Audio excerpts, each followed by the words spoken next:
di Talkation, Talking Education for Action.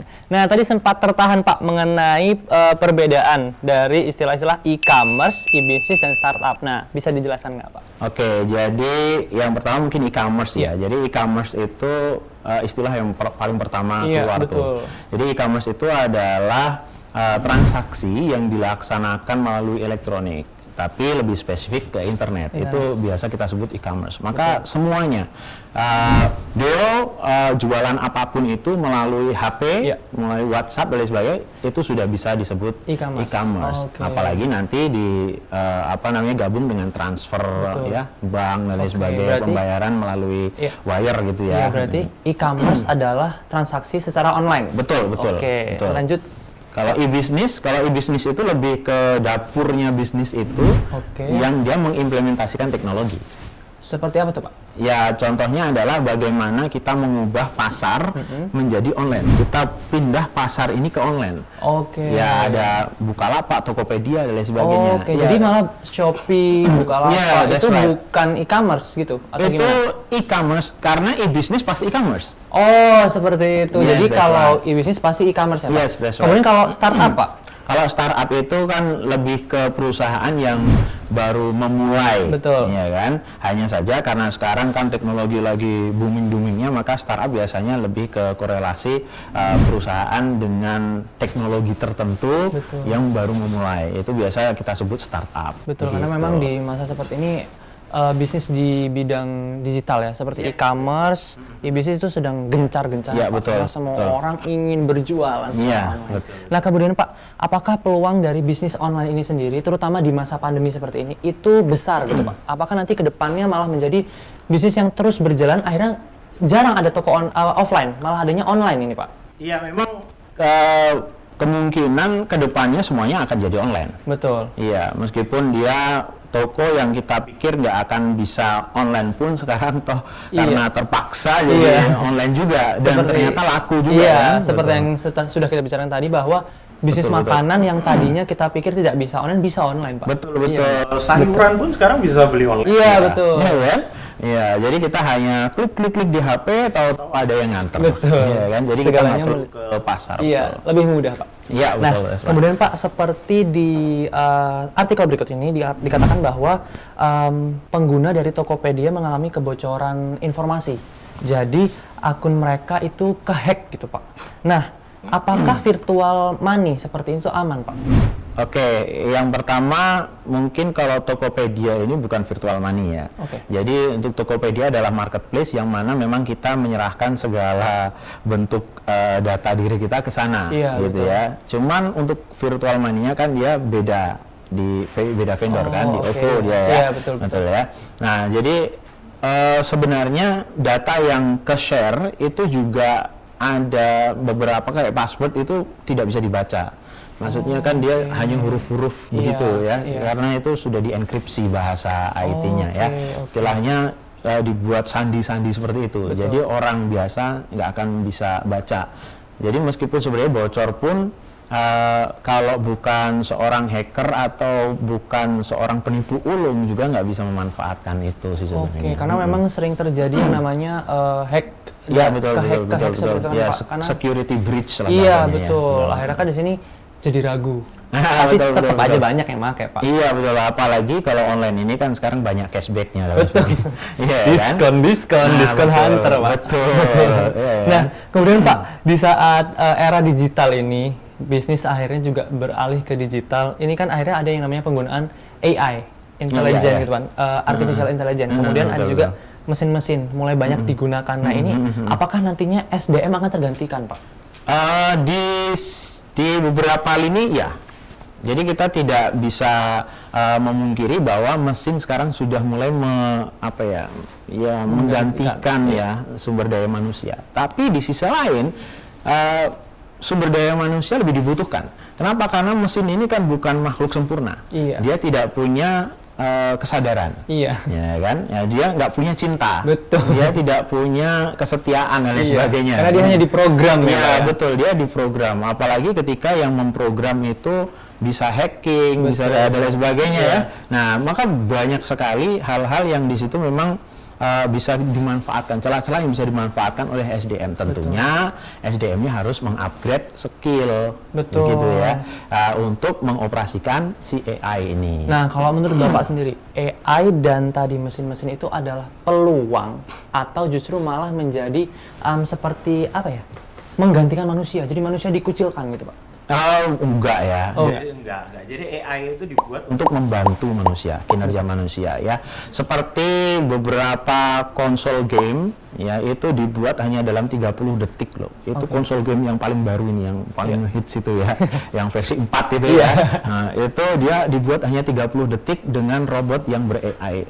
Bisa dibayangin kalau itu yang bikin adalah manusia. Dia harus solder satu-satu padahal kecil-kecil seperti itu akan lama. Satu konsol saja.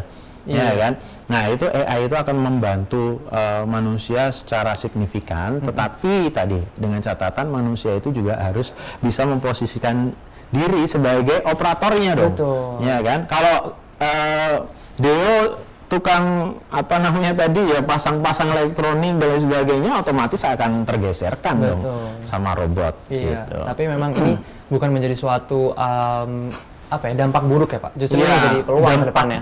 Betul, dampak buruk itu hanya dirasakan oleh orang yang tidak mau mengupgrade diri. Betul sekali. Nah, Bapak, tak hanya saya di sini yang dari ingin bertanya, tapi ternyata pemirsa di rumah juga ingin bertanya. Nah, inilah dia Questioners bertanya.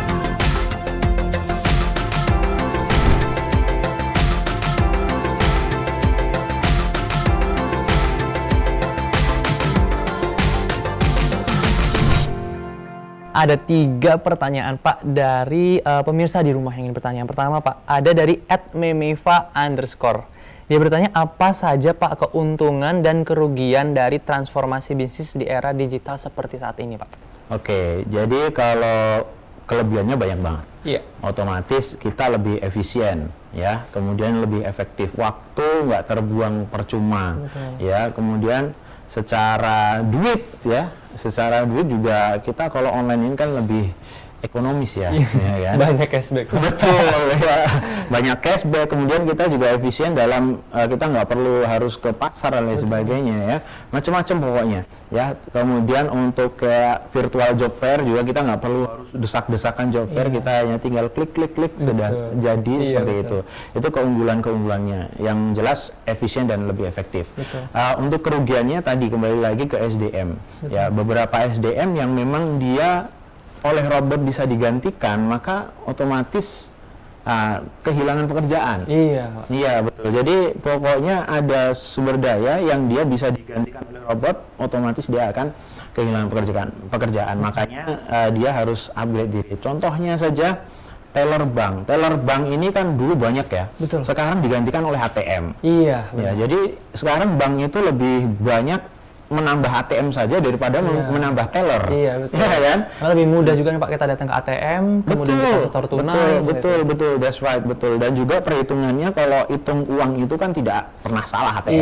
Ya kan? Tapi kalau manusia, teller mungkin bisa salah. Gitu ya. Mungkin jadi buat Memeva_, keuntungannya lebih banyak sebetulnya Pak ya. Sebenarnya keuntungannya karena lebih bisa banyak. One time action, kita di satu tempat bisa belanja, bisa kerja ya Pak ya. Betul banget. Nah, kemudian di pertanyaan kedua dari @diva_tm. Kak, tips dong untuk mengembangkan bisnis digital agar menarik konsumen. Oke, jadi kalau mengembangkan bisnis digital itu memang ada trik-triknya sih ya. Jadi kalau kita mau yang melalui Google website, maka kita perlu ilmu namanya SEO. Ya, Search Engine Optimization. Itu bagaimana Pak? Mungkin bisa Search Engine Optimization itu adalah bagaimana website jualan kita itu ketika di search di Google itu udah paling atas. Ya, jadi kita jualan apapun kalau di search di Google itu paling atas, itu udah otomatis banyak yang beli. Iya, betul. Ya kan? Jadi Mas Deo ya, dia mau beli sepatu, search sepatu, tokonya paling atas, ya kan, pasti laku keras. Karena juga kan pasti kita sebagai pengguna, kita pengguna di internet, kita nggak mau kan Pak scroll bawah. Iya betul. Jadi kita punya toko online, tapi ketika di search di Google dia di page number itu kayak ya death sentence. Iya. Kan udah bakal mati itu. Iya. Kan karena orang pasti akan cari yang pertama dulu. Betul. Kemudian ini pertanyaan terakhir Pak dari @natalia_mulyana. Bagi tips memanfaatkan sosmed agar menaikkan omset. Nah, kalau ini namanya SMO.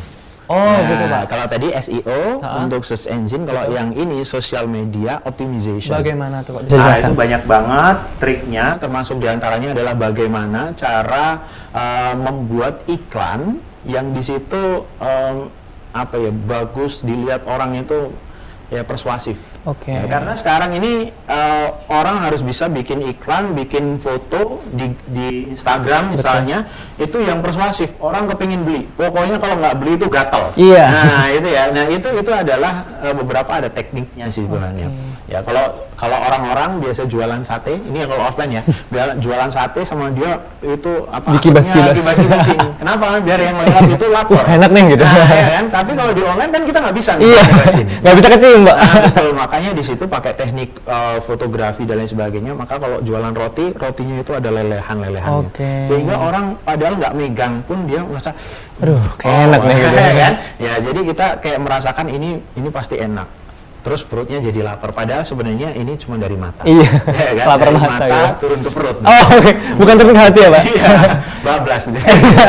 Oke, jadi buat @natalia_mulyana, jadi buat tipsnya, buatlah pasar kamu itu jadi ngiler mau beli. Iya. Oke, setelah ini kita akan masih kembali lagi bersama Bapak Ferry dan kita akan sama-sama main games dan seru-seruan. Jangan kemana-mana, tetap di Talkation, Talking Education for Action.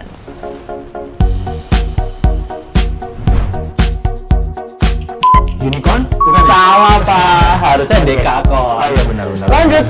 Ada e-wallet, ada credit card, ada macam-macam. Jawabannya hampir betul, tapi yang betul. Apalagi nama pacar belakangnya nama jadian. Aduh, itu buat pemirsa di rumah jangan kayak gitu ya. Betul. Lanjut Pak, startup harus memiliki offline store. Mitos atau fakta Pak?